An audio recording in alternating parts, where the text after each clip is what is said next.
أعوذ بالله من الشيطان الرجيم. بسم الله الرحمن الرحيم. يمحق الله الربا ويربي الصدقات والله لا يحب كل كفار أثيم. إن الذين آمنوا وعملوا الصالحات وأقاموا الصلاة وآتوا الزكاة لهم أجرهم عند ربهم ولا خوف عليهم ولا هم يحزنون. يا أيها الذين آمنوا اتقوا الله وذروا ما بقي من الربا إن كنتم مؤمنين، فإن لم تفعلوا فأذنوا بحرب من الله ورسوله، وإن تبتم فلكم رؤوس أموالكم لا تظلمون ولا تظلمون، وإن كان ذو عسرة فنظرة إلى ميسرة، وأن تصدقوا خير لكم إن كنتم تعلمون. واتقوا يوما ترجعون فيه إلى الله ثم توفى كل نفس ما كسبت وهم لا يظلمون. So, as we are talking about economy and the principles of economy, and as we know that what we have coming from the Islamic tradition is one obligation and one prohibition when it comes to means within economy, and I will come to this because they are both mentioned in this excerpt from the Quran, and there's some verses here. Two things that should be known when it comes to this verse. We know that this is the end of Surah Al-Baqarah. Surah Al-Baqarah is the longest surah in the Quran, and is the first one to be revealed in Medina, when the Prophet ﷺ arrived and settled. What we know very often when we come to the Prophet's life ﷺ, we speak about two or three things that he did when he arrived in Medina. And of course, what we know is that the first thing that he did is building mosques. This is what he did. What is less known and less discussed is, in fact, that when he came, he did this, the second thing that he did is known, but the scope of what he did was not known, or not known enough. Al-Mu'akha, which is this link based on brotherhood between Al-Muhajirun and Al-Ansar, is known, and this was in fact to help the Muhajirun that were arriving, having left everything in Mecca, is to find a place where they can live, sharing the space and activities with the people, and having this sense of belonging to the religious community, which was the new religious community in Medina. But the Prophet ﷺ also started to change the rules in the market, which in fact was the starting point of dealing with the economic side of the equation, which in fact, if you get the sense that anything which has to do with the state, that was to become the state, what we call the state of Medina, was not only based on the state structure or something which was him being the leaders. It has to do with the mosque, as to إِذَا مَكَّنَّاهُمْ فِي الْأَرْضِ أَقَامُوا الصَّلَاةَ. Those where they are settled, where they are protected, the first thing that they do, that they pray, and the center is the mosque. The second thing which is important is this relationship, which is the social link, the social dynamic. and then the financial one, which is how to deal. And one of the things that were very important in al-mu'akha was sharing the goods, and at the same time helping the people, the newcomers, the muhajirun, to be involved in the market, and trying to get something which was much more based on justice and equity in the transactions. So Omar Shapra, who wrote about Islamic economy, Islamic finance, dealt with this, as well as Sheikh al-Qardawi as well, when they were talking about fiqh al-shura. I don't know if you know this book, which is not fiqh al-shura, fiqh al-zakat. Fiqh al-zakat, he wrote a very important book, and he's also dealing with this. And you have 2 or 3 biographies of the Prophet ﷺ explaining how this was important. But as a matter of principle, to understand that anything which has to do with the state power has to do with the economic system. And this is linked with or without the state, because we still can discuss the situation in Medina. Was it a state per se, or was it a kind of clanic system and with tribes? But with the figure of the Prophet ﷺ and his role, it was quite clear that he had the leadership.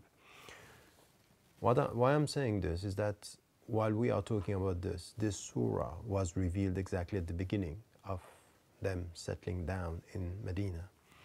And at the end of this very long surah, we have something which is quite clear as to the details, is how do you have to do things.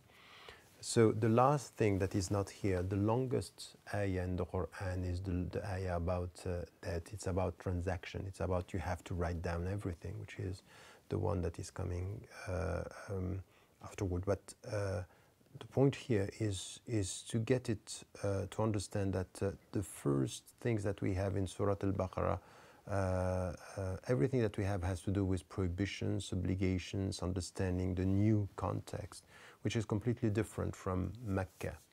And in Medina you have something which has to do with very important rules based on the way you have to deal with money. And the way you are going to deal with other people, with yourself, with the state, with authority, with power.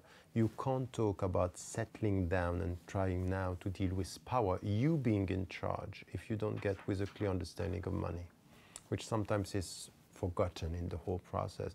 When you deal with power, state power, or anything which has to do with politics, you do with economics.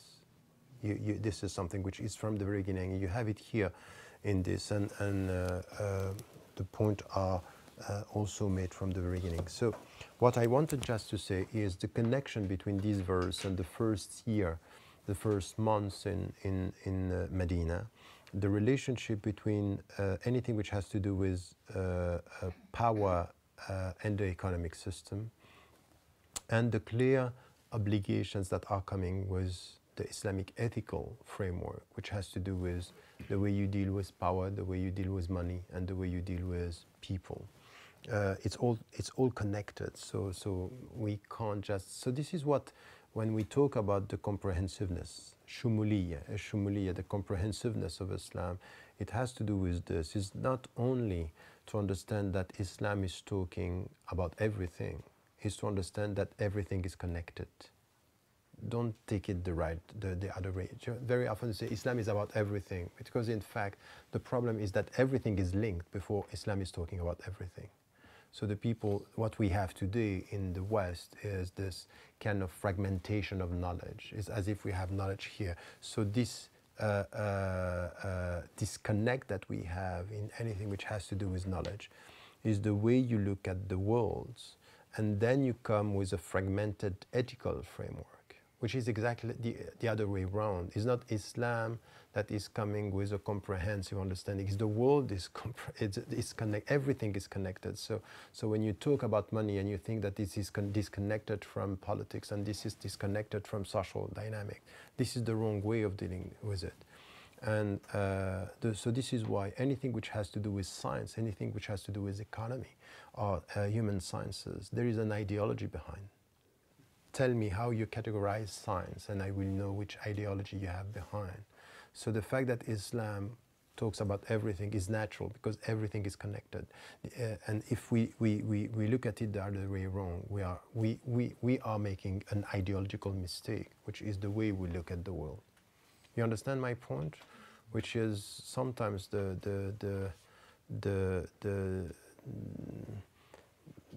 our discourse on this, responding to the West, is to say, no, we are connecting everything. It's not that we are connecting everything. We should maybe put the argument the other way around. Is it not that everything is connected when it comes? You understand? It's the way you look at the world before looking at Islam. Because if we look at Islam first, we are expressing something which is a specific view, an alien view to the West, not challenging the ideology, but challenging just a perception.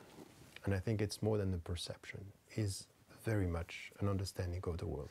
So we start with the first verse here that we have. It's the 276. And it is said, يَمْحَقُ اللَّهُ الرِّبَى وَيُرْبِي الصَّدَقَاتِ. If you read this, literally it means that Muhammad Asad gives the translation, God deprives usurers gains for all blessing. In fact, يَمْحَقُ اللَّهُ الرِّبَى, there is not something which has to do with blessing here. It's just, this is going to be removed, erased, straight away. Literally, this is what it means. وَيُرْبِي الصَّدَقَاتِ, this will be, he will increase الصَّدَقَات. And in fact, the literal understanding here, it's important because in the translation there is already an interpretation that the blessing will go with the sadaqat and there will be no blessing in riba. Literally, it's not exactly what is said here in the Quran. And this is why it's important to come back to the literal meaning of this, which in fact there is two things. When you take from a riba, Allah is saying this is going to be removed. And when you give with the sadaqah, this will increase what you have. And in fact, there is the literal. In fact, there is the literal meaning and the spiritual understanding, the spiritual dimension. The literal is I take riba and I give sadaqah. The spiritual is I will get with sadaqat and I was not going to have anything with riba. It's exactly the same as in Surah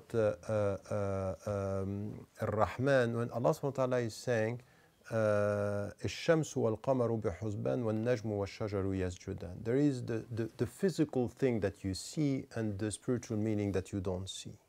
Here it's exactly the same. The physical is that you will get riba. The spiritual, you will get nothing. It's going to be removed from anything which has to do with Allah, a blessing. On the other side, so you will get money, no blessing. And you will give with sadaqat and you will get blessing. So the spiritual meaning is exactly the opposite of the physical. And this means what? That behind anything which has to do with money, you have to question the goals, the purposes. And this is one of the main criticisms that I may have sometimes with what is happening with Islamic economy, is that we want to change the means, but we want to do the same profit, to get the same profit, which is exactly the opposite of this verse. The verse is, it's not that. You need to get. What do you want? What I am saying is that this verse, starting this discussion, is in fact showing that we need to get it right. What are your purposes? What are your goals? Getting the blessing, so in fact, if apparently you think that you are losing money by giving sadaqat, in fact you are gaining. And it's another salary, something which is the spiritual dimension here. While if you think that you are getting the physical dimension of riba, in fact you are losing everything. So in spiritual terms, that's essential because it's the whole backdrop of anything which has to do with what do you want in fact. If you want just to change the means to get the same physical goals, that's not going to work. So I sometimes have a problem with Islamic economy because it's let us get the same profit and change the means. Well, it's not the same profit. You can't get that. In Islam, it's not the same profit. You have another understanding.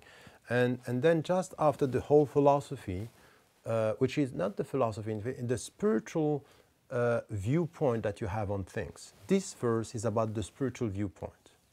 That you understand Allah subhanahu wa ta'ala is telling you, I will give when you give, and you will lose when you gain in the halal way. In the haram way, you will lose everything.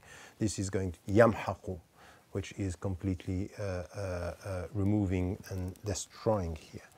And then you come just after this with something which, once again, it's important in our understanding of Islam. It's the vision and then the pillars.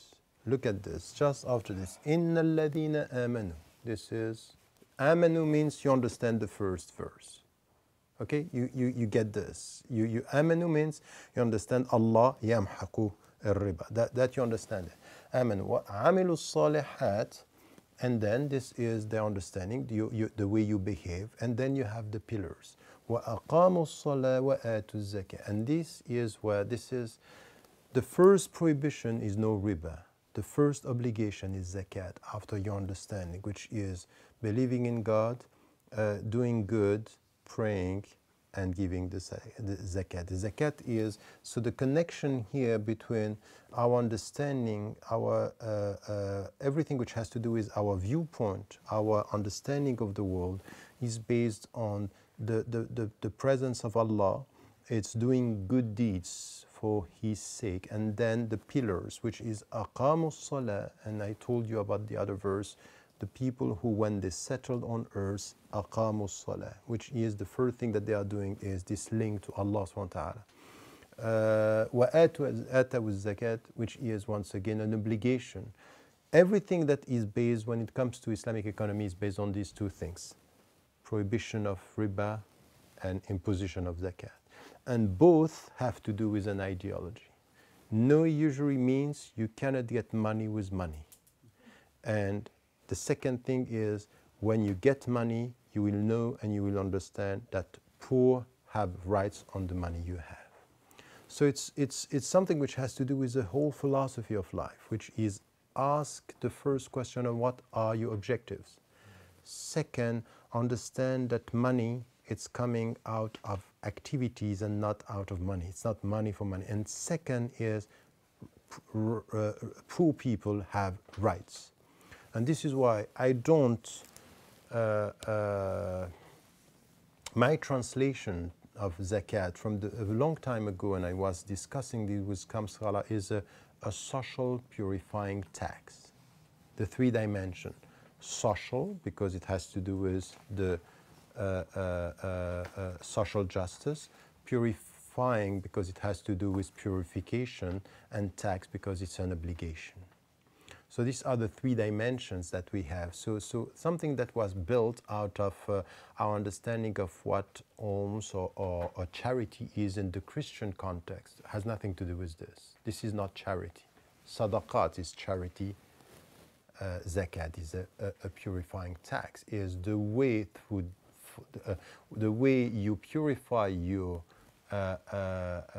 goods through the tax that you have to pay. So here it's first the philosophy. Ask yourself what are your goals, understanding that you can have less and be more, which is the very understanding of, and you can have more and be less in spiritual terms.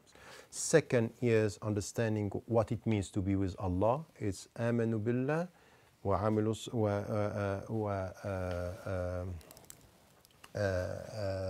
وعملوا الصالحات, which is known, and then أقاموا الصلاة وآتوا الزكاة لهم أجرهم. Look at this, أجرهم. الأجر is the reward, which is once again something which has to do with the whole philosophy when it comes to money. What are you talking about? The reward of what? What is the profit? The ultimate profit is that you will get this with Allah. ولا خوف عليهم ولا هم يحزنون, which is once again something which is no fear, no sadness, whatever is the situation is this. What does it mean, in fact, at the end of the day, when you look at this, is when it is said, لا خوف ولا يحزنون. لا خوف عليهم. So they are not going, no fear. ولا هم يحزنون. They won't be sad. What does it mean, in fact? It means that be careful about the ultimate security is not money. The ultimate security is not having. The ultimate security is him. And this is where, don't be scared of this, because what also was important in all this situation is that you think that less money is less security. No, it's deeper faith, it's more security. It's not the money. It's not.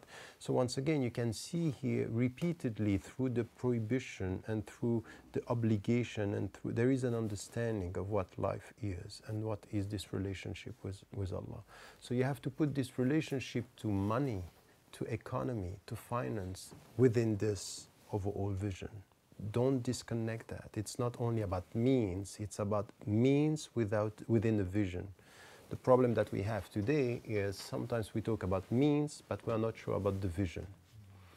So I don't know if you understand what I mean here. If you look at the way the verses are structured, you can get this everywhere. It's all connected with, why do we speak about fear and khawf and huzn when you are talking about money? Why now? Why it is said now? Because this has to do with a sense of security. And very often we are connecting money with security, which is once again, it's with God that you will have, with Allah that you will have this security. يا أيها الذين آمنوا اتقوا الله وذروا ما بقي من الربا. So once again, this is now an obligation, which is in fact a prohibition. You have to stop. You have to stop using a riba, which is once again one of the steps that the Prophet ﷺ, it's step by step. You know that for alcohol, I don't have all the verses here, but the prohibition of alcohol is 3 verses. The prohibition of riba is 4. Meaning, in fact, that once again, there is a dynamic within the fiqh, within the rules, that Allah subhanahu wa ta'ala is leading the community towards something. But as we need to understand, leading or educating the community towards a specific goal means that yes, this has to be done in a very specific period of time. And while he was here, it took 23 years for the revelation to come. But when he passed away, when the Prophet ﷺ passed away, does it, for example, did it mean that slavery was stopped? No. The process of abolition was there. We have to stop. We understood this. As Muslims, we know that Islam is against slavery. We understand that there was a process. So it's 23 years to get the message and history to change. When it comes to economy, it's exactly the same. Is 4 revelations to understand that we need to go towards a movement and to try to change the economic system. It starts with 3 things that you need to understand. The overall vision, 1 obligation, which is a zakat, 1 prohibition, no riba. Riba is the whole system, and within it you have the means. And in fact, in zakat, you have the very essence of why we are against riba. In zakat, there is the right of the poor, which means that you have, it's exactly the essence of you cannot make money with money, because the goal of your life, it's not money. So when you understand the very philosophy of zakat as an obligation, you understand why we cannot have something which is an Islamic capitalism, for example, or a capitalist system, or thinking that money could make money. Because this is where we understand the whole link. So if you come to this, وَاتَّقُوا وَذَرُوا مَا بَقِيَ مِنَ الرِّبَا إِن كُنتُم مُؤْمِنِينَ, meaning that you need, it's a process. Now, you were in something that is considered by Islam as haram. Now, step by step, you go towards something which is dharu. So what you have now, out of riba, you have to stop. In other verses, we also have what you got before, you keep it. Now you are not going to take more than that. So meaning, غَفَرَ اللَّهُ عَمَّا سَلَفَ, God is is forgive what was in the past, but now, for now, you have to stop. So it's a gradual education that we need, and especially when it comes to money.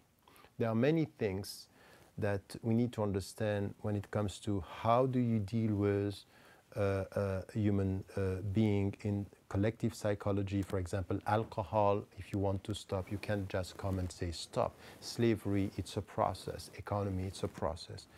As Muslims, the only fact that Allah is coming with an eternal message within history, and He came with full revelations within history, means that this is Sunnatullah. When Allah is dealing with Sunan al-Insan, which is the way He deals with human beings have to be dealt with through time, through steps, and it's very essential here.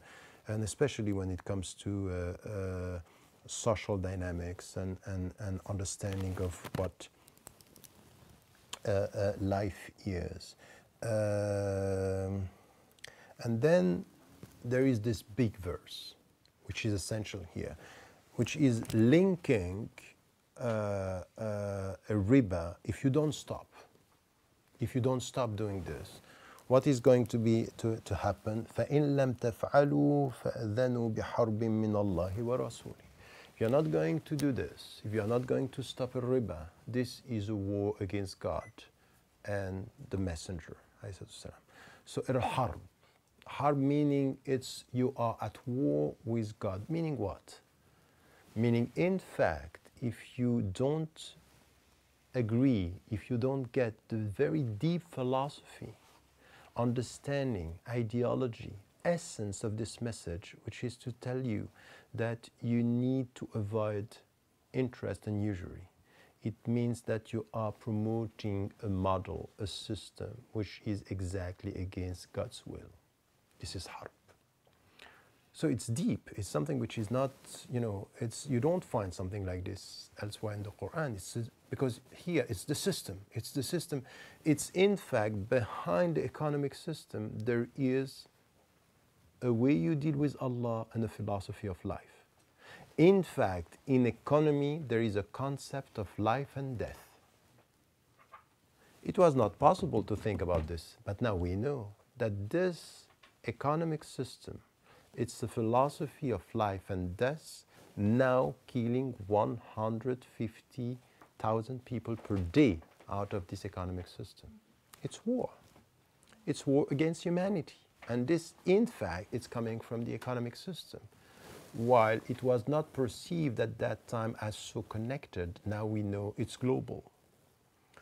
So economy is global and it's connected to everything, because behind us, if you look at the reality of it, there is a philosophy of human being behind the economic system, because all the people who are killed are poor people, black people, southern people, southern countries. It's just the people who have power are just looking at people from other cultures, other religions, they are not part of their understanding. So there is behind this something which is the global economy is not void from any ideological or philosophy of life. So there is a concept of life here. Even the concept of the free market, there is an understanding of what freedom is and what free is and what liberal is even here. But here you have something which is فَأْذَنُوا بِحَرْبٍ مِّنَ اللَّهِ وَرَسُولِهِ. So this is why, for example, when I was dealing with this and when I wrote the book Radical Reform, I was saying, the old concept that we have with scholars saying Dar al-Harb and Dar al-Islam, in fact, when they were talking about the 4 principles that are helping us to define Dar al-Islam, it's ownership of the land, the legal system, the ruler, and the majority are Muslims. Okay? Daraqutni, he gave 4 features. Say, this is Dar al-Islam. So on the other side, if you are a minority, the legislation is not Islamic, you will be in Dar al-Kufr or Dar al-Harb or whatever. And when you are not in security, which was the main conditions, the main condition Abu Hanifa was putting on the Hanafi school. when you are in security, meaning at that time you were in security, you were in majority. So we have 4 or 5, and then scholars came during this century, last century, saying we have to reassess this, and it might be that we are not in Dar al-Quf, but we are in Dar al-Ahd, or we are in Dar al-Sulh, or in Dar al-Da'wah. For me today, I think that this categorization of 2 worlds is wrong. So I call the world Dar al-Shahada, where we bear witness to the truth, even in Muslim majority countries. But I came to this verse and say it might be that if we have now to deal with alam, in fact, the whole world is Dar al-Shahada, but the whole world is at war with alam al-Harb, which is the economic system. Alam al-Harb is the global economic system, is exactly the opposite of what Islam is asking us to promote. So this free market, I call it, I'm at war with the Alam al-Harb, which is not in geographical term, but in economic terms, is to transform this and say, where is? And based on this, because this is what Allah is telling us, that if you don't get that, if you don't get the understanding that you are at war with Him, you don't understand that it's very deep. It means that behind the economic system, which, by the way, was the intuition of the Marxist ideology. And I think that many people, they don't read Marx well, or they don't read him and Engels the right way, because he was right in saying something, that everything which has to do with politics, in fact, look at the economic equation behind it. And on this he is right. Even now, with what we were sold as the Arab Spring, that's nothing to do with politics and democracy. It has to do with economy and economic interest. So that's the point here, which is وَإِن لَمْ تَفْعَلُوا فَأَذَنُوا بِحَرْبٍ مِّنَ اللَّهِ وَرَسُولِهِ وَإِن تُبْتُمْ فَلَكُمْ رُؤُوسُ أَمْوَالِكُمْ. Here it means that if now you come back to Islam, what you got in the past, it's going to be yours, but now you have to change your life, which once again is something which is very important here, which is the Islamic principle here is what you did without knowing. It's not, there is no sense of guilt for this. That's okay, that's over. You did it, you didn't know. Now you have to change. This is something which is very powerful in anything which has to do with the educational process. Educational process, you say, okay, you didn't know. Okay, we are going to forget about that. Now you know. Which in Islam it's essential, is exactly the opposite of the original sin. The original sin, you didn't know, but you were a sinner anyway. In Islam, it's not like this. You didn't know, forgiven. Now you know, now it's your responsibility. But if you don't, so this is why you can understand in the other way. لا يكلف الله نفسا إلا وسعها. God, it's not asking us more than what we can, but be careful. As soon as you know, this is where the great responsibility is. So don't take the verse the wrong way. You know, it's your responsibility. You didn't? Okay. And this is what he did, and what the Prophet ﷺ did with in his educational process. It was true with sins, it was true also with money, and then لا تظلمون ولا تظلمون, which is you are not going to be wrongly treated, and you are not going to be unjust. So وإن كان ذو عسرة فنظرة إلى ميسرة, which is the verse here about the situation. Once again, it's where is it here? If, however, the debtor is in strained circumstance, grant him a delay until a time of ease. Always, once again, the facility here in Islam is always to go for making things easy, which once again is part of our philosophy. Making things easy is when you didn't know, you are not responsible. But now if you are in a situation, try always to find a way where you are making things easy among you. And the last point here is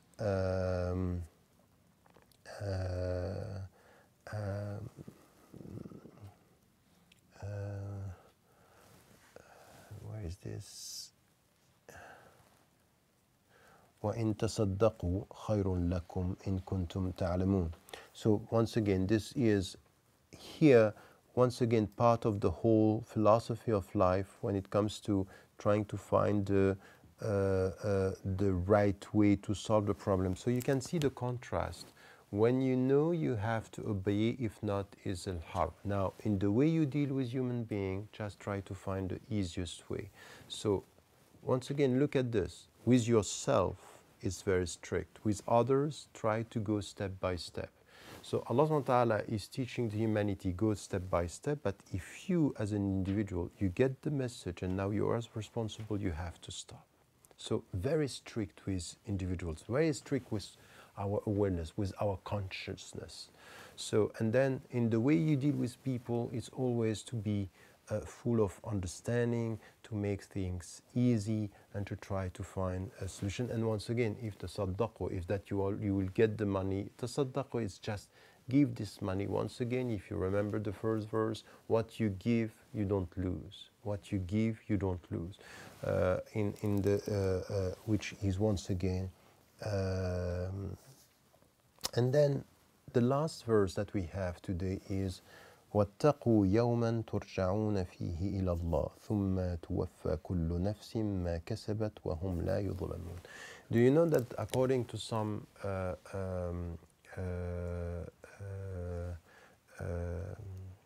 scholars, this is the last verse that was revealed? In fact, not وَالْعَصْرِ no, it's not a... No.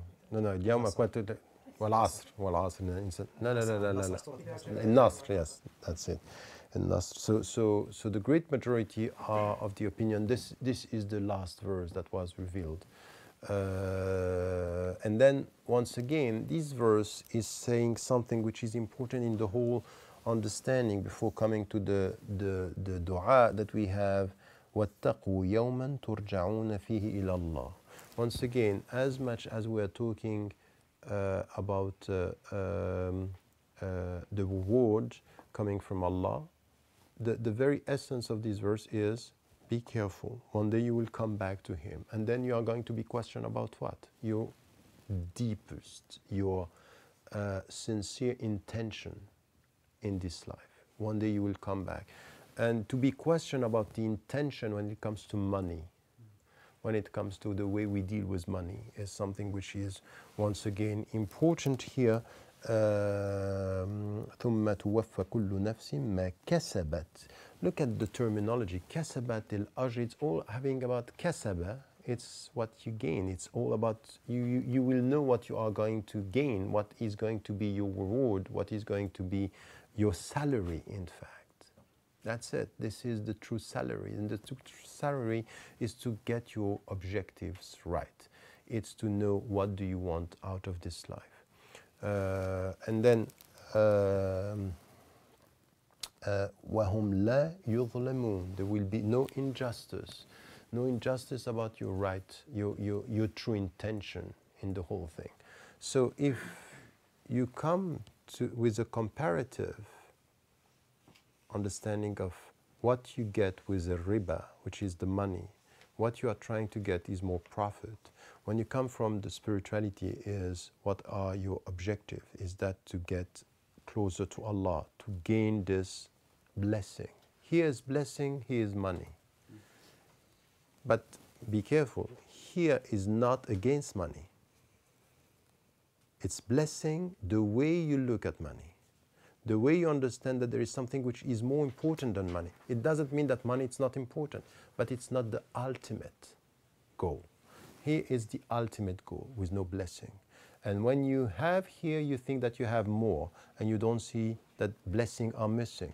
Here you understand that you have maybe less money, but more blessing. And at the end, ما كسبتم. ما كسبتم, it's what is the salary. Here, ما كسب means what you will come back to Allah, and you will know what is the true salary.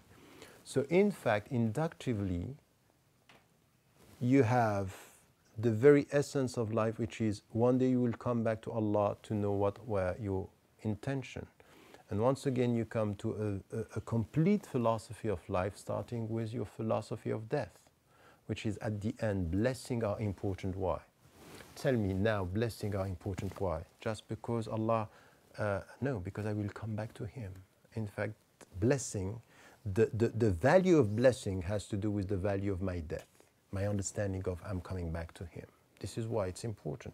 If there was nothing about that, its blessing is not to come back to Allah subhanahu wa ta'ala. So the value of death during life is our deep understanding that one day we'll come back to Him. And on this basis, we have to change our understanding of the goals, which is the goals of anything which has to do with money. Now, having said that and getting this overall picture here, if we look at what is happening today, and this will be my conclusion to open the discussion, in fact, is we understand here that the beginning and the end of this tafsir have to do with the philosophy of life. Okay, is the first, as we said, is our understanding that it's not in what you see, it's in what you understand. The reality of economy is not in what you see physically, it's what you understand, is what you will get. At the end, one day you will come back to Allah. So this is the beginning and this is the end of the tafsir. In between, there is a philosophy of life about what you are trying to do with الَّذِينَ آمَنُوا وَعَمِلُوا الصَّالِحَاتِ, and then the obligation وَأَقَامُوا الصَّلَاةَ وَآتَوُا الزَّكَاةَ. So this obligation has to do once again with Allah, but with people. Zakah is the social purifying tax, is horizontal, is before God the duty that you have towards your fellow human beings and the poor people among you. So these are the obligations. So you can see the structure that the beginning and the end has to do with the way you understand life, and then what you have to do as the ethical behavior, the obligations that you have to do, and then step by step where you have the direction. And the direction is stop what you are doing and start a new life. Allah is going to forgive about what was the past, and now you have the obligation, and you know that if you don't do this, this is harb. You are at war, not against human beings, against the creator of human beings, which is the worst thing that you can get on earth. What does it mean once again? If you look at the priorities, if you want to change human beings, you have to deal with the economic systems. And if you want to change the economic systems, you don't change the structure, you change the understanding. The niyyah, which is the intention, the objectives. What do you want to achieve? Which is very simple to say, but it's essential. Economy should serve human beings and not human beings serve economy. Which is very simple to say, but it's essential in anything that we have to do. And if Muslims should play a role in this, is to come with the right structure. Now, once again, with all this, the problem that we have now is we talk about Islamic economy, and very often we are structuring the whole discussion on two things: prohibition of usury and interest and speculation. On the other side is this obligation of zakat, which is something which is part of the whole thing. Add to this with the zakat is al-awqaf, is what is dealt with the state. But once again, these are means, and we need to challenge the very understanding of the very objectives of the economic systems. And the problem that I have with some is that they are so obsessed with the means that as we, remember when we're talking about environment, is to Islamize the means and to keep the same objectives, which in economy is just harb. You are going to get exactly the same. You cannot just change the means and try to get to have the same money. But what I want you to understand is that what I said with the blessings, on the spiritual side, it's not that we don't want money, that we are against money. It's in Islam, it's quite clear. It's not enough to be poor to be right. And it's not because you are rich that you are wrong or bad.